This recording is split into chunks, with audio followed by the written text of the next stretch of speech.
Hey everyone, Dr. Prodigy here with Kendall, Negus. Stop being afraid to say my name. And Trevor T-Mags Mignani.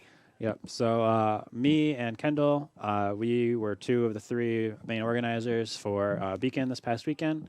And Trevor was help running the AON streams, one of our production leads for the event. Extraordinaire. Back of house tech and whatever. Yeah. If it plugged in, I probably had something to do with it. So when you saw us running around all over the place trying to fix things, it was because he said, "Yo, go do this. This will fix it." Yep. So Hopefully. I think that's actually probably a good segue into talking about what were the issues that we ran into during Beakon. Yeah, so definitely an unprecedented number of things happening in the store at once.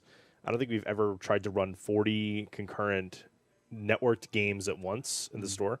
So it was kind of like unprecedented territory, and I think one of the things we learned right away was that running things through one router and switches into other switches was just a bad idea from the start.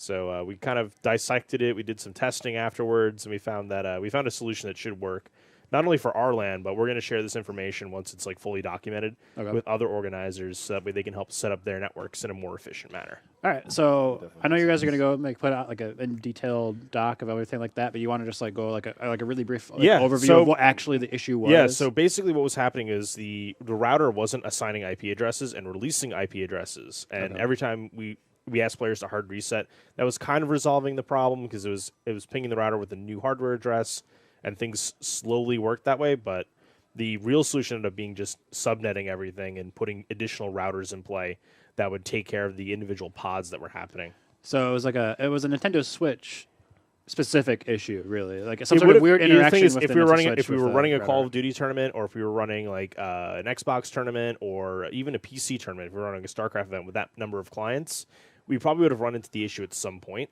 Okay. Yeah, there's pretty much two ways we could have resolved it. We could have hard addressed every switch, which would have been awful. Registration would have taken hours. No. And that's not fun for anybody. No. And then solution 2 was to acquire more hardware, which is what we ended up going with.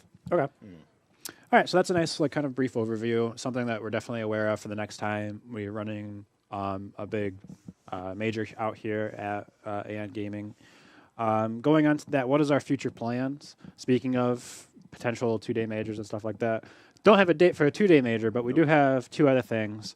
One of which is an online tournament. So we're going to be doing our first online tournament. That's going to be ran here out of AON that Trevor will be helping out with for production. We'll be streaming it. Kendall and DJ will be assisting with helping run the tournament as well out of here. Additionally, we have another date planned for Long Island Splat, our next Long Island Splat date, which will be May 12th. Yep. So get ready. Beg your mother to bring you out for the weekend. On top of that. Well, it's only one day, so it's only technically a I know. Saturday. It's a one-day event.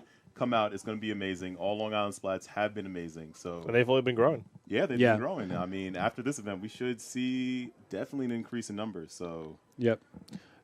So yeah, I think the first one we had about 40 people. it went from 40. Okay, so if you want to go correctly, it went from 40 to about like 55, 60-ish for the second one. Okay. So Yeah. that includes the spectators, of course. So. Right.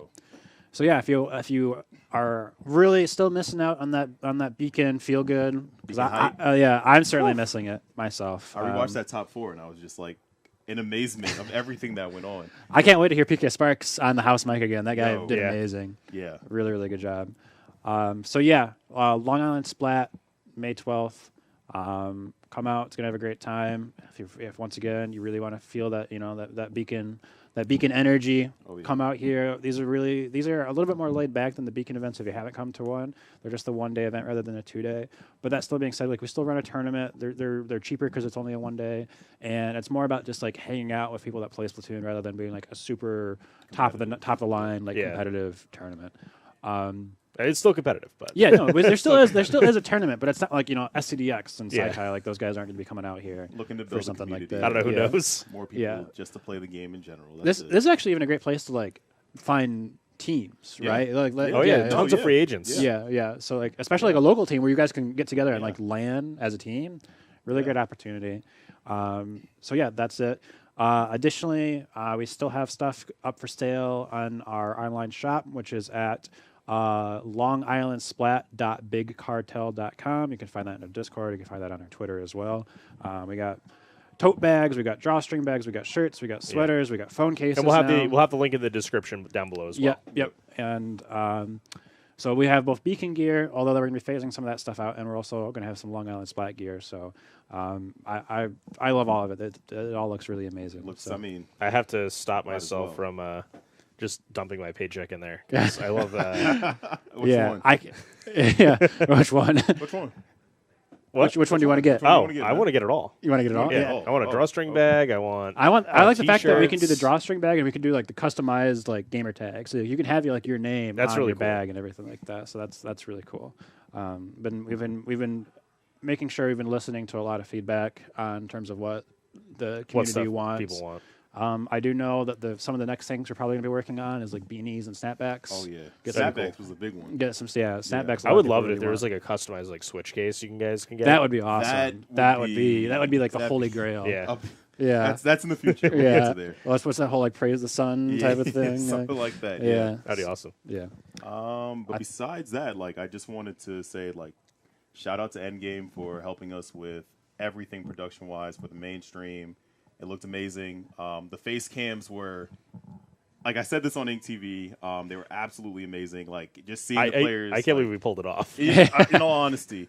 And that the main was stage the- setup. The yeah. main stage The main- setup was all Aeon crew. Thank you for also to Yeah. AON. Big for- shout outs for to Face and everything. Aeon, Yo. Face and Hangman for Yes. working with me and executing the design. Like this was like a 6-month project to design and build those things. And Yeah, it looked then like a lot of literally work. running the wood from the Home Depot through the parking lot, across the street, across down Yo. Comac Road. Oh For me, man. one of the reasons why we like love you guys is just the adaptability of like you going through the changes of actually like making main stages for Splatoon and just realizing like, hey, like the networks were messing up. Like, let's see what we have to purchase for the next one. So Yeah. just even Yeah. like We're this is, we're very into this community. We like after the first LA Splat, I bought Splatoon.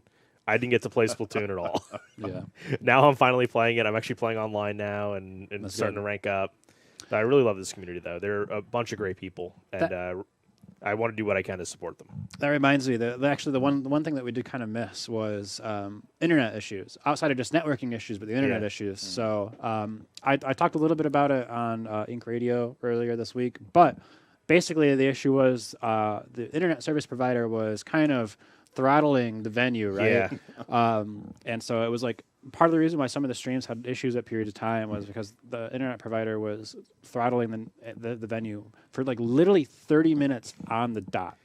And It's it like would literally just, it would happen. drop. I would turn over to Eric, and I'm like, Eric, start the 30-minute clock. We are down until that's over. Yeah. So don't use Optimum. yeah. Well, Yeah. Well, I mean, speaking of, we finally got rid of Optimum. Yeah. Fios came in. They pulled through and finished the install.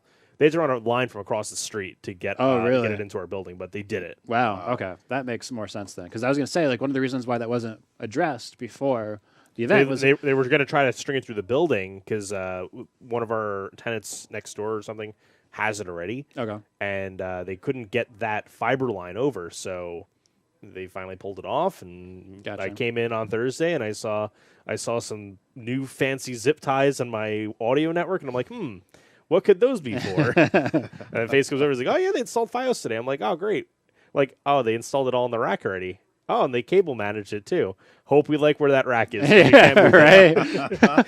Yeah. So that was something that was also trying to be fixed, but unfortunately, as was just explained, was just not able to be possible because of the extra work that had to go into it to make that happen. Yeah, but that's not going to be an issue anymore. Yeah, exactly. So 150 up and down, and yeah. we're uploading YouTube VODs as we record them. Yeah, exactly. So stream issues will be fixed. In-venue networking issues have been fixed. Oh, some people have asked, when will those videos for Beacon Soon, coming out? TM. I Soon, was waiting for Fios to get everything squared away. Okay. But I'm probably just going to upload the raw files just from the 2 days, Sounds good. just so that we can get them up there, and then we'll cut individuals. Cut it. Yeah. Okay. All right. All right. Sounds good. Well, thank you, everyone. Once again, for me personally, thank you so much for everyone tuning in and watching and coming out and supporting the events. As much as we like to support the Splatoon community, we can't do that without you guys. So thank you so much. And we're looking forward to seeing you guys both in April and May. Yep. Thank you for allowing us to set the beacon. And remember, go to Beacon.